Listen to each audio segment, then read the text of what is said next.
This is Frontline on Air. Major stories on the go. The Invisible Ink of Dalit Literature. English language works by Dalit authors have garnered acclaim, but systemic barriers continue to obscure their voices in India's literary landscape. Rajiv Thind. Voice by Rakesh Sharma, Timber Media. For several decades now, middle-class Dalits have had access to English medium education. However, despite this educational advancement, the presence of Dalits in senior positions within India's mainstream English media and book publishing remains notably scarce. Few Dalits work as editors or hold roles as senior writers, highlighting the persistent barriers to representation in these influential sectors. The culprit behind their exclusion is not the usual right-wing Hindutva politics, but rather the Gandhian Harijan-making politics, adopted by the Indian secular culture that undermines Dalit aspiration and autonomy. Modern Dalit writers face a unique blend of systemic and cultural exclusion that distinguishes their struggle from that of other marginalized groups, such as African Americans in the US, who benefit from vital support from the mainstream, that is, white, literary establishment. 21st century Dalit literature needs new strategies and ownership of the English language to break out of the regressive cultural norms it is trapped in and to make itself heard globally. As I argued on the ABC website, Dalit voices remain firmly shut out of the privileged caste journalistic and literary echo chamber. This professional segregation is carried out quietly, though a young Dalit poet like Gautam Vegra may also experience severe bullying by a privileged caste publisher. Recent years saw a mini-revolution taking place when 3 Dalits published English-language books after reaching the US. Each of these authors belongs to a distinct ethnic and linguistic group, highlighting the immense diversity within the over 200 million Dalits in India. These 3 works, Ants Among Elephants, An Untouchable Family and the Making of Modern India, 2017, by Sujatha Gidla, Coming Out as Dalit, a Memoir, 2019, by Yashica Dutt, and Caste Matters, 2019, by Suraj Yengde, would likely not have been published if the authors had lived in India. Significant career opportunities eluded them without long-term market, that is publishing, TV, film industry, and institutional support. The anticipated wave of new Dalit authors writing in English for broader audiences outside of university classrooms did not materialize. While Yogesh Maitreya's Water in a Broken Pot, a memoir, published by Penguin in 2023, is a notable exception, the book has not been reviewed in mainstream media other than in Hindustan Times by Suraj Yengde. At this point in time, it looks as if Dalit writing, including an English translation, is more likely to become an academic curiosity or a research project in Indian or Western universities rather than a mass movement or popular culture. Consider Ajay Navaria's brilliant, provocative early work in Hindi, such as his story Cheek or Scream. After the famed English translation of his stories Unclaimed Terrain in 2014, he travelled the world, made presentations and taught at international universities. But simultaneously, his literary output dried up. The excessive academization of Dalit literature has proved counterproductive. A kiss of death. Post-publication, Gidla continues to work as a subway conductor in New York City. Dutt is a freelance writer trying to establish herself as a caste discrimination activist in the US, and Yengde has pursued a second PhD at Oxford University. Meanwhile, big commercial publishers in New Delhi bring out dozens of English-language books for the mass market each year, written almost exclusively by dominant caste writers, including those living in Western countries. Soon after publication, there are talks of adapting them into web series or movies. Dalit invisibilization in publishing and media. Why and how does Dalit invisibilization persist in English book publishing and mainstream media?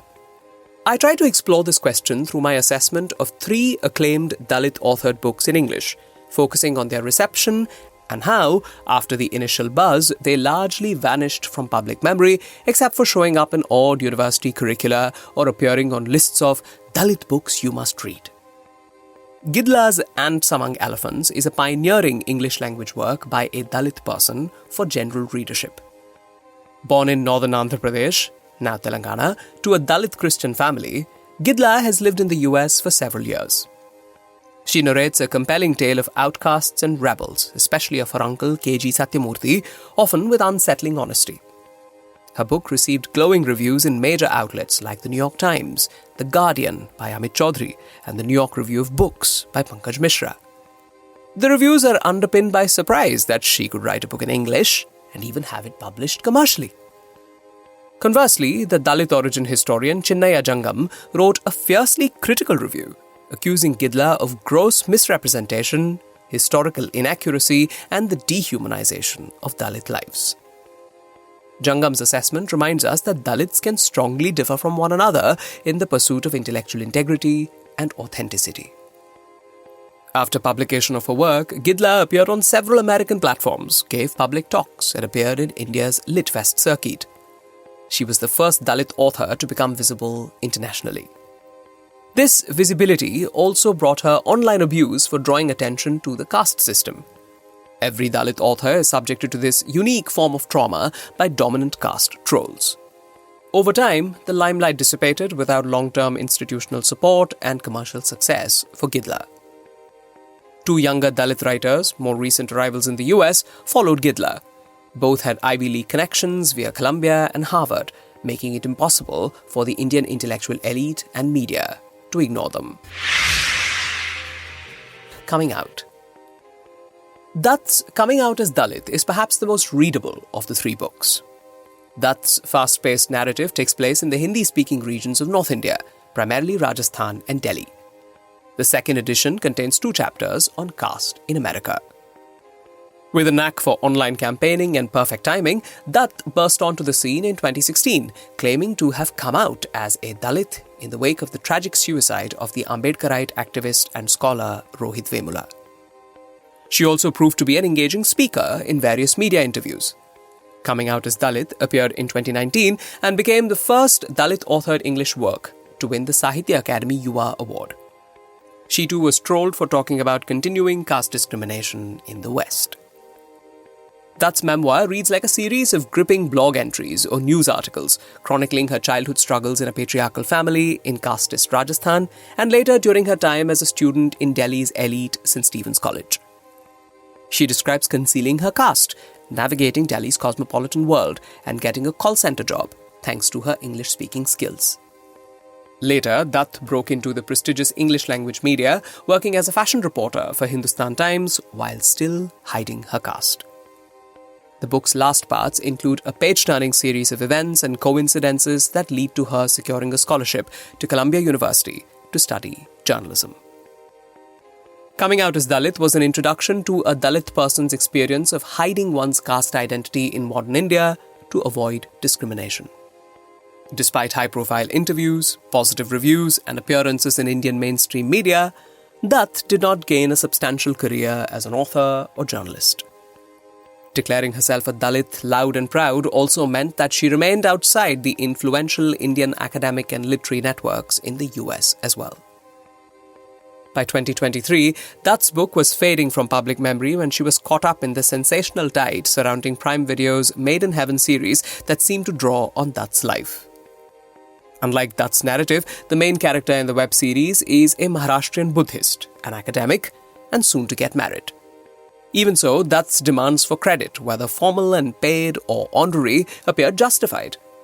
As the controversy became noisier and uglier, Dutt started an aggressive Twitter campaign supported by liberal Indian academics who have otherwise never spoken of the lack of Dalit representation in their own profession. Bollywood's public relations machinery dismissed her claims by issuing a patronizing statement, diverting everyone's attention to Sumit Bodh, who later critiqued Dutt's appropriation of the term coming out. Ironies and perils of Dalit identity. As I was interested in English writing by Dalits, I dug deeper and realized, like many others, that Bodh could well be one of the earliest persons to have come out as a Dalit as well as queer person through his essay Reflections of a Queer Dalit, published on the Tarshi website in 2007. Dutt has hit back at the suggestion, asserting that Bodh merely wrote an unknown blog post compared to her much more dramatic and public self-outing. Her website claims ownership of the concept. Quote, "Through coming out as Dalit, Yashica Dutt established a new vocabulary to express the unique experience of Dalits." Unquote. In his essay, Bodh introduces himself. Quote, "My jati, or subcaste, is Jatav, which comes under the Chamar caste. In terms of caste prescriptions, Chamars are leather workers." He carries on, "I don't know anyone in my immediate or distant family who works on leather." Unquote. And yet, Bodh's family suffered degrading caste contempt. Bodh also mentions his earliest experience of disclosing his caste. Quote, "I came out as Dalit the very first time at the age of 18 to a roommate at my college." Unquote. Bodh continued to write about the ironies and perils of his Dalit identity. For example, in a January 2015 article for the Indian Express that also appeared a few days later as a blog and on Roundtable India. His queer identity also brought forth the intersectionality of being Dalit. I subsequently came to see Dutt's book in new critical light. Bodh's landmark 2007 essay was known in local academic circles but never entered the popular discourse, having come before the internet and social media revolution. A remarkable thing about the Maiden Heaven furore was how easily it hid Bollywood's caste privilege and the fact that a Brahmin actress played the Dalit character.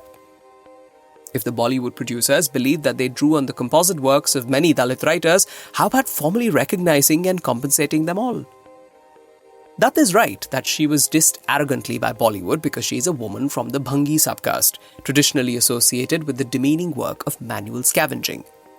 However, she would have been treated the same had she been a woman from the Meher or Chamar castes.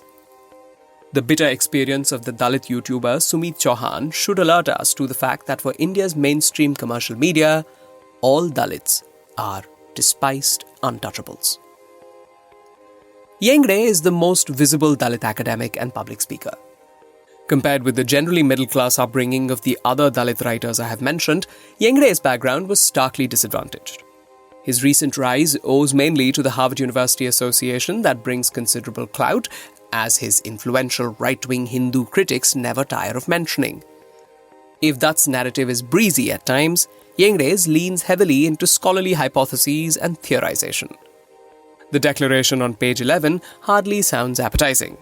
Quote, This book aims to Socratize the dialogical thinking on caste."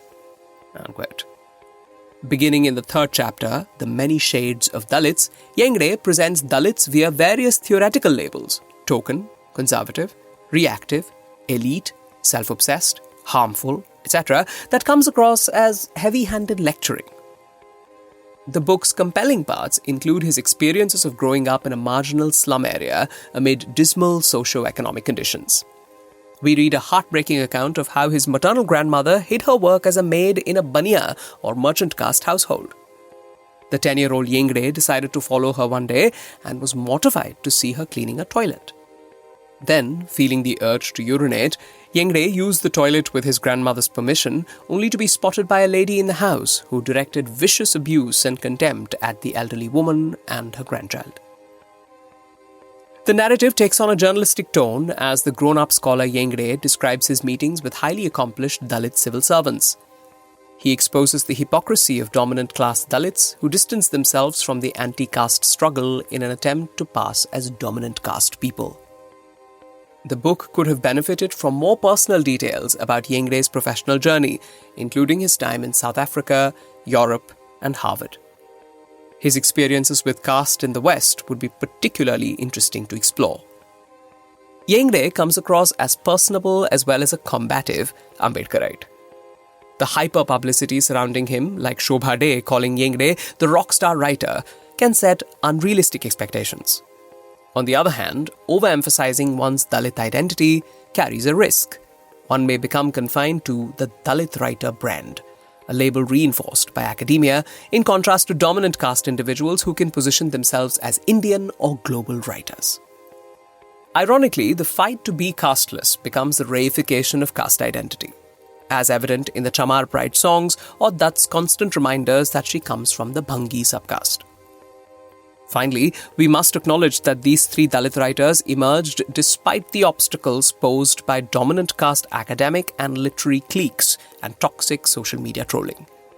While their groundbreaking works garnered immediate public attention, they did not offer significant career opportunities beyond academic circles. Their books have not opened doors for other Dalit writers, which diminishes India's literary and intellectual life. I will not end with prescriptions or calls to action since they rarely penetrate India's globally affluent, dominant caste superstructure. Yet, new Dalit origin writers will undoubtedly emerge, producing radical Indian English books that challenge the ancient cultural hegemonies and injustices hidden in plain sight. Only then can diverse Indians realize their shared destiny, heal, and unite. Rajiv Thind is a literary scholar and emerging fiction writer based in New Zealand. This is Frontline on Air. Major stories on the go.